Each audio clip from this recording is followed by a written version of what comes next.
Código Penal, quando faz a previsão de um crime, o faz na modalidade de crime consumado. Então, quando o Código Penal, no artigo 121, define o crime de homicídio, dizendo matar alguém, ele está se referindo ao crime de homicídio consumado. Quando no 155 ele diz subtrair coisa alheia móvel para si ou para outrem, ele também está definindo um outro crime, o crime de furto, e o faz essa definição na modalidade de crime consumado.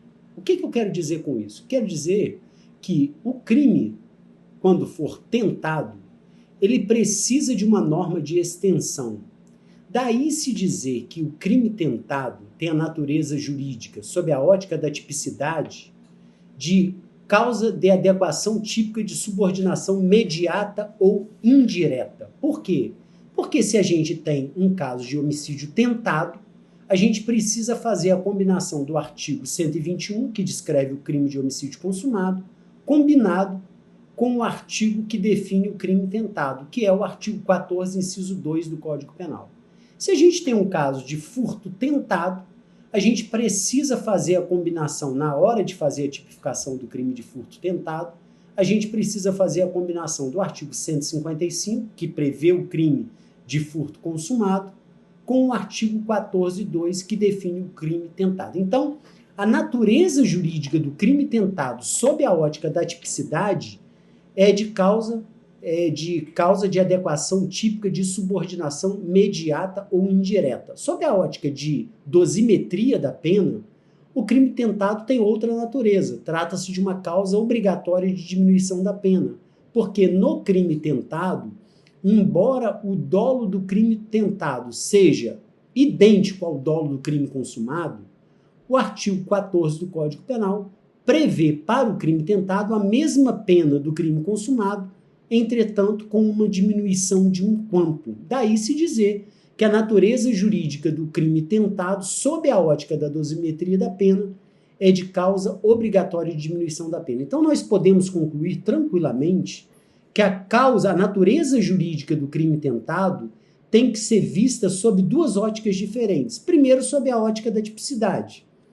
E aí, o crime tentado ou a tentativa é uma causa de adequação típica de subordinação mediata ou indireta, porque sempre que houver o crime consumado, você vai ter que tipificar o crime tentado, você vai ter que fazer a tipificação desse crime tentado utilizando o artigo que define o crime e combinar esse artigo de lei, por exemplo, o artigo 121 do Código Penal, combinado com uma norma de extensão, que é a norma de extensão que prevê o crime tentado, que é a do 14.2. Então, a tipificação será 121 combinado com 14.2. 155 combinado com 14.2. Agora, sob a ótica da dosimetria da pena,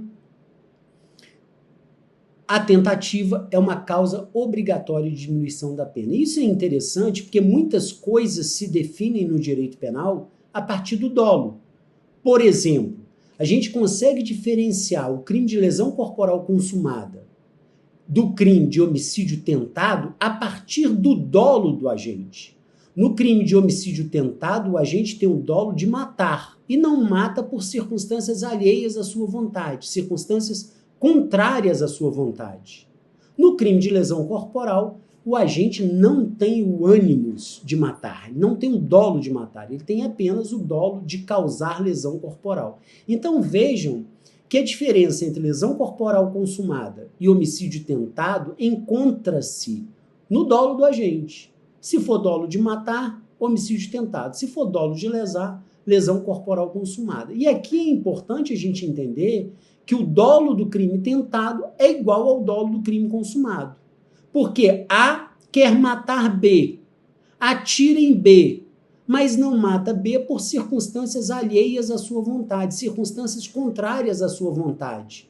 Ou seja, A errou o tiro, ou errou os vários tiros disparados, ou quando ele começou a atirar, a polícia chegou e ele evitou de fazer novos disparos. Então vejam que o dolo de A é de matar B, mas ele não mata por circunstâncias alheias à vontade do agente. Daí se dizer que são elementos do crime tentado o início da execução do crime e a não consumação do crime por circunstâncias alheias à vontade do agente criminoso, ou circunstâncias contrárias a vontade do agente criminoso. Mas o dolo do agente que comete o crime tentado é idêntico ao dolo do agente que comete o crime consumado. Não há diferença de dolo.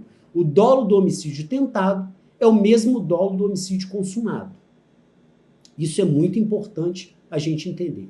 Agora, quando a gente fala em crime tentado, chamado também de crime imperfeito ou conatus, a gente está dizendo que existe o mesmo dolo do crime consumado.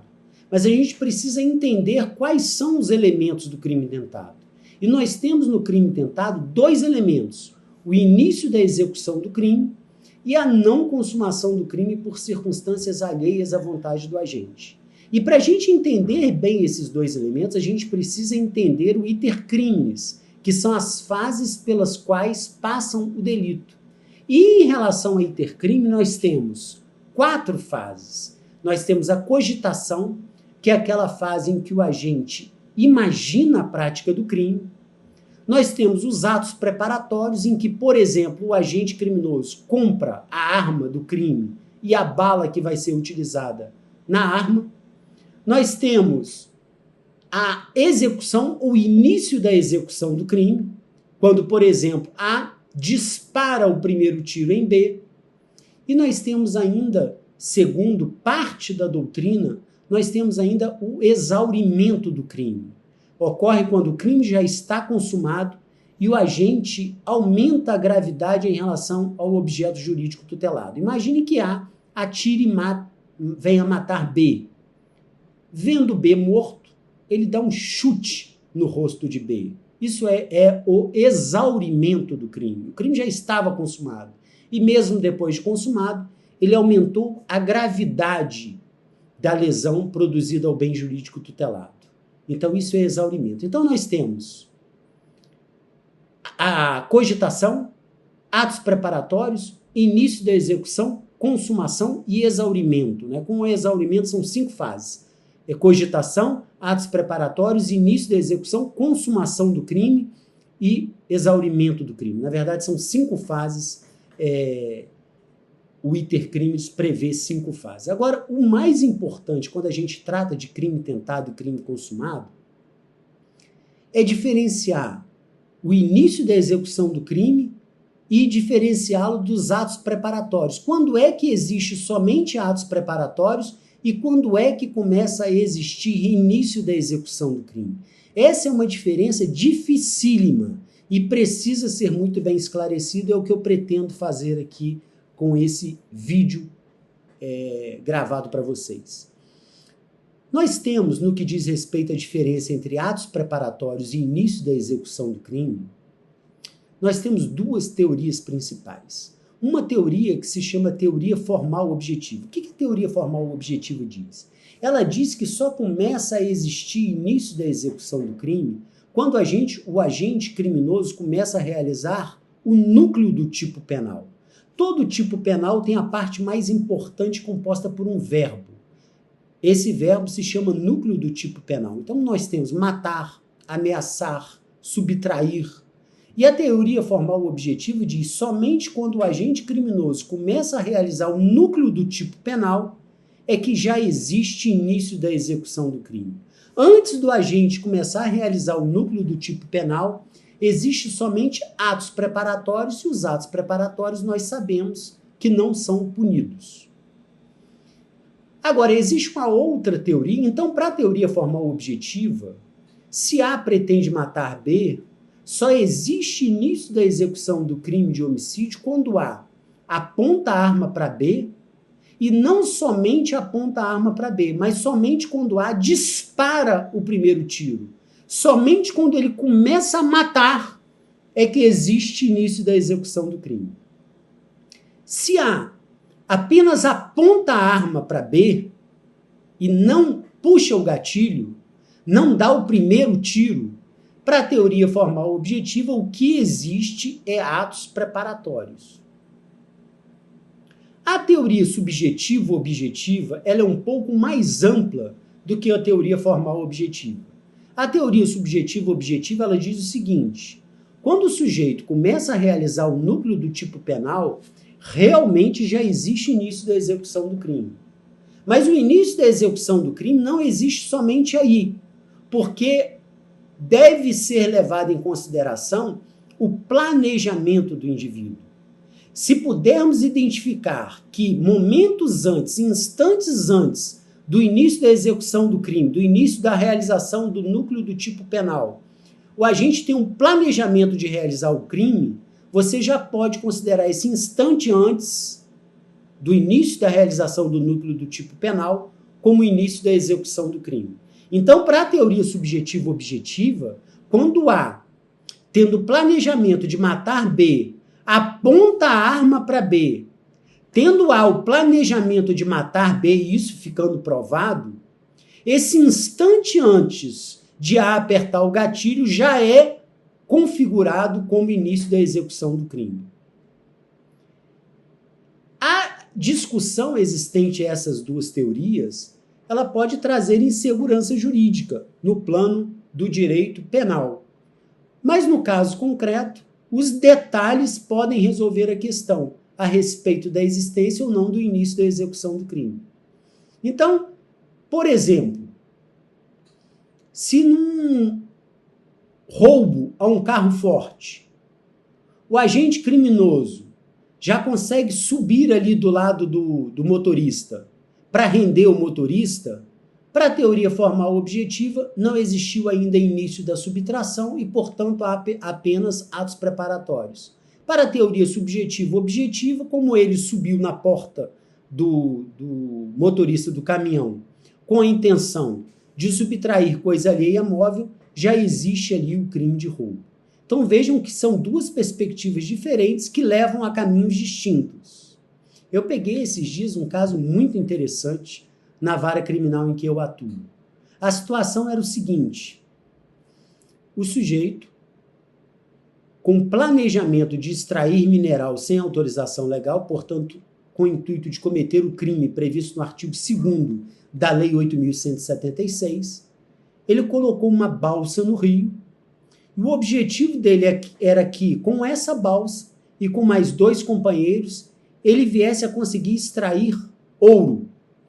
E o objetivo dele era extrair ouro sem autorização do proprietário, sem autorização da União. Portanto, extração clandestina de minerais, crime previsto no artigo 2º da Lei 8.176.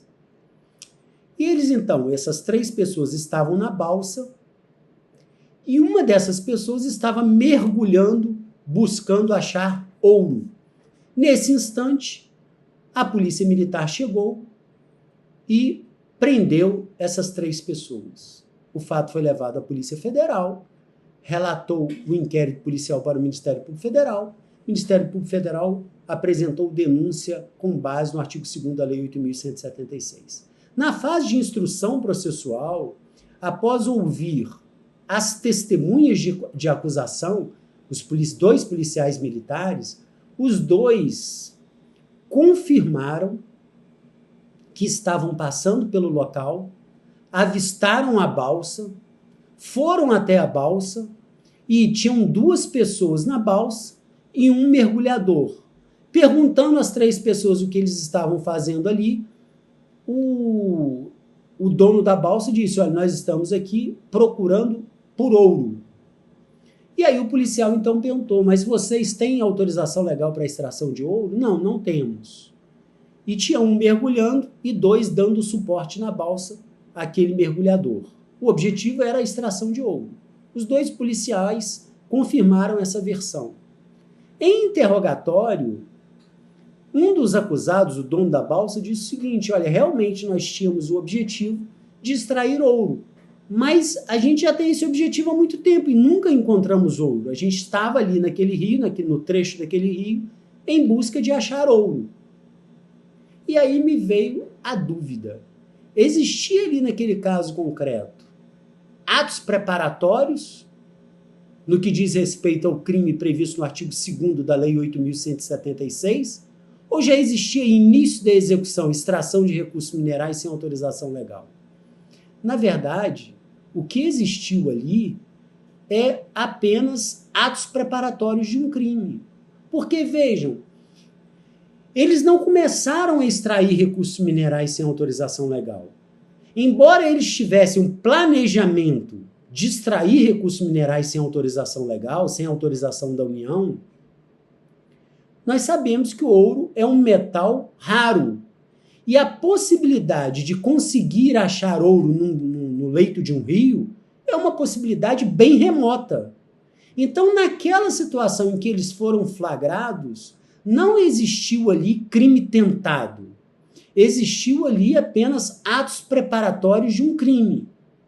Então, eu optei por, em alegações finais, manifestar pela absolvição, tendo em vista a existência apenas de atos preparatórios de um crime e não início da execução de um crime.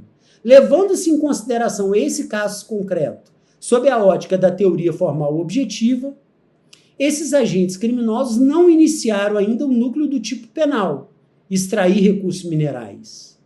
Se levarmos em consideração a teoria subjetiva objetiva, nós não estamos aqui em instantes antes do sujeito começar a extrair recursos minerais. Por quê? Porque eles estão fazendo um mergulho, procurando um metal raro. E a possibilidade de encontrar esse metal raro é uma possibilidade muito remota. Então, nós não identificamos com o flagrante feito pelos policiais militares uma situação em que foi identificado instantes antes da realização do núcleo do tipo penal. Então, percebam que tanto para a teoria formal objetiva quanto para a teoria subjetiva objetiva, o que nós tínhamos naquele caso concreto é apenas de atos preparatórios. Eles não haviam começado a extrair recursos minerais e eles não estavam em um instante antes de extrair recursos minerais, a ponto de que, se levássemos em consideração o planejamento do indivíduo, poderíamos vislumbrar ali o início da execução do crime de extração de recursos minerais. Por quê? Porque a possibilidade de achar ouro no leito de um rio, ela é muito remota. Então, na verdade, o que existiu ali, na minha opinião, é apenas a existência de atos preparatórios, e atos preparatórios não são punidos. Então, nós temos que entender que o iter crimes é composto de 5 fases: cogitação, preparação, execução, início da execução, consumação e exaurimento do crime. Temos que entender que só podemos punir alguém levando-se em consideração o direito penal a partir do momento que existe o início da execução do crime. Há uma dificuldade concreta em diferenciar atos preparatórios de início da execução do crime. Precisamos utilizar aqui essas duas teorias, teoria formal objetiva e teoria subjetiva objetiva. Para a teoria formal objetiva, só existe início da execução do crime quando o agente começa a realizar o núcleo do tipo penal. Para a teoria subjetiva objetiva, ela é um pouco mais ampla, considera que quando o agente começa a realizar o núcleo do tipo penal já existe início da execução, mas o início da execução pode ser cravado instantes antes, levando-se em consideração o planejamento do indivíduo. E temos que entender que o dolo do crime tentado é o mesmo dolo do crime consumado. E o crime tentado é composto por 2 elementos: início da execução do crime e não consumação do crime por circunstâncias alheias à vontade do agente. O agente quer cometer o crime, mas ele não consegue cometer o crime por circunstâncias alheias à vontade do agente. Agora, essa diferença entre atos preparatórios e início da execução do crime, na minha opinião, é o que existe de mais importante no que diz respeito ao crime tentado. Eu espero que eu tenha colaborado com os seus estudos de direito penal. Se você estiver gostando dos vídeos que nós estamos colocando aqui no canal, considere a possibilidade de se inscrever no canal, de dar um like nos nossos vídeos, de ativar o sininho para ser avisado quando a gente venha colocar um vídeo novo no canal, e também de compartilhar os vídeos com os amigos para que este vídeo possa chegar cada vez mais a mais pessoas. Eu sou o professor Cláudio Schecker, sou procurador da República, doutor em Direito Público, dou aula de Direito Penal há mais de 20 anos e estou aqui para ajudar você a passar no concurso público dos seus sonhos. Fique com Deus e em paz.